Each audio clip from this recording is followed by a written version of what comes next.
ಇದರ ಜೊತೆಗೆ ಈಗ ಅರವಿಂದ್ ಕಾಮತ್ ಅವರು ವಿರೋಧವನ್ನು ವ್ಯಕ್ತಪಡಿಸಿದರೆ ಇದೆಲ್ಲವನ್ನು ನೋಡಿ ನಾಳೆ 2:30ಕ್ಕೆ ಮಧ್ಯಂತರ ತಡೆಯಾಜ್ಞೆ ಬಗ್ಗೆ ವಿಚಾರಣೆ ನಡೆಸ್ತೀವಿ ಅನ್ನುವಂಥದ್ದನ್ನು ಕೋರ್ಟ್ ಹೇಳಿದೆ.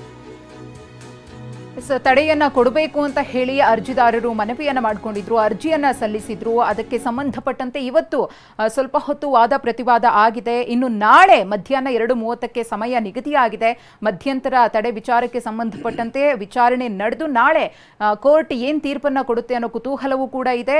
ಅರ್ಜಿದಾರರ ಪರ ವಕೀಲರು ಈಗಾಗಲೇ ಏನೆಲ್ಲ ಲೋಪದೋಷಗಳಿದೆ, ಹೇಗೆಲ್ಲ ಇಲ್ಲಿ ತಪ್ಪುಗಳ ಆಗಿದೆ ಸರ್ಕಾರದ ಕಡೆಯಿಂದ, ಹಿಂದಿನ ಸರ್ವೆಯ ಅಂಶಗಳನ್ನ ಪರಿಗಣಿಸದೆ ಯಾವ ರೀತಿಯಾಗಿ ಅವರು ತಪ್ಪನ್ನ ಎಸಗಿದ್ದಾರೆ ಅನ್ನೋದನ್ನ ಕೋರ್ಟ್ಗೆ ಮನವರಿಕೆ ಮಾಡಿಕೊಡುವಂತಹ ಕೆಲಸವನ್ನ ಮಾಡಿದರೆ, ಸರ್ಕಾರದ ಪರ ವಕೀಲರು ತಮ್ಮ ಉದ್ದೇಶ ಏನ್ ಆಗಿದೆ ಅನ್ನೋದನ್ನ ನ್ಯಾಯಾಲಯಕ್ಕೆ ಮುಟ್ಟಿಸುವಂತಹ ಕೆಲಸವನ್ನ ಮಾಡಿದ್ದಾರೆ. ನ್ಯಾಯಾಲಯ ಕೂಡ ಒಂದಷ್ಟು ಪ್ರಶ್ನೆಗಳನ್ನ ಅರ್ಜಿದಾರರ ಪರ ವಕೀಲರು ಹಾಗೆಯೇ ಸರ್ಕಾರದ ಪರ ವಕೀಲರಿಗೆ ಹಾಕಿದ್ದಾರೆ. ಎಲ್ಲೋ ಒಂದು ಕಡೆ ಅರ್ಜಿದಾರರು ಎತ್ತಿರುವಂತಹ ಅಂಶಗಳು ಅಥವಾ ಹೇಳ್ತಾ ಇರುವಂತಹ ಮಾತುಗಳು ಸತ್ಯವಾಗಿವೆ, ಅದರಲ್ಲಿ ಹುರುಳಿರುವಂತೆ ಕಾಣಿಸ್ತಾ ಇದೆ. ಯಾಕೆ ಮಧ್ಯಂತರ ತಡೆಯನ್ನ ಕೊಡಬಾರದು ಅಂತ ಹೇಳಿ ನ್ಯಾಯಾಧೀಶರು ಪ್ರಶ್ನೆಯನ್ನ ಮಾಡಿದ್ದಾರೆ.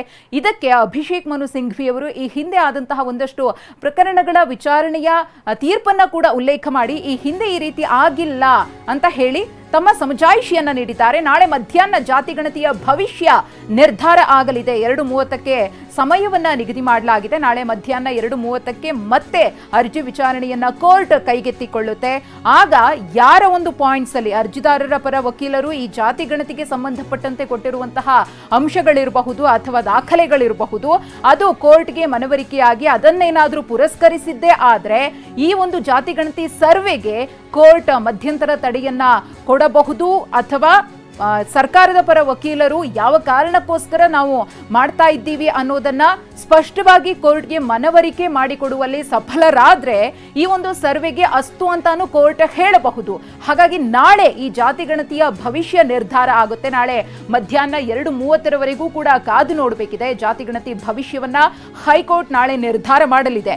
ಒಂದು ವೇಳೆ ಈ ಒಂದು ಜಾತಿಗಣತಿ ಸರ್ವೆಗೆ ಹೈಕೋರ್ಟ್ ಅಸ್ತು ಅಂದಿದ್ದೆ ಆದ್ರೆ ರಾಜ್ಯ ಸರ್ಕಾರಕ್ಕೆ ವಿಕ್ಟರಿ ಅಂತ ಹೇಳಬಹುದು, ಅವರ ಕೈ ಮೇಲಾಗುತ್ತೆ. ಆದ್ರೆ ಒಂದು ವೇಳೆ ಮಧ್ಯಂತರ ತಡೆಯನ್ನ ಕೊಟ್ಟಿದ್ದೆ ಆದ್ರೆ ವಿಪಕ್ಷಗಳು ಏನು ಅವೈಜ್ಞಾನಿಕವಾಗಿ ಈ ಜಾತಿಗಣತಿ ಕೂಡಿರುತ್ತೆ, ಒಂದಷ್ಟು ಲೋಪಗಳಿದೆ ಅನ್ನೋದನ್ನ ಆರೋಪ ಮಾಡ್ತಾ ಇದ್ವೋ ಅವರಿಗೆ ಎಲ್ಲೋ ಒಂದು ಕಡೆ ಮೇಲುಗೈ ಸಾಧಿಸಿದಂತಾಗುತ್ತೆ. ಕಾದ್ ನೋಡ್ಬೇಕಿದೆ ನಾಳೆ ಮಧ್ಯಾಹ್ನ 2:30ರ ಸುಮಾರಿಗೆ ಈ ಒಂದು ವಿಚಾರಕ್ಕೆ ಸಂಬಂಧಪಟ್ಟಂತೆ ಹೈಕೋರ್ಟ್ ಏನ್ ತೀರ್ಪನ್ನ ಕೊಡಬಹುದು ಅಂತ ಹೇಳಿ.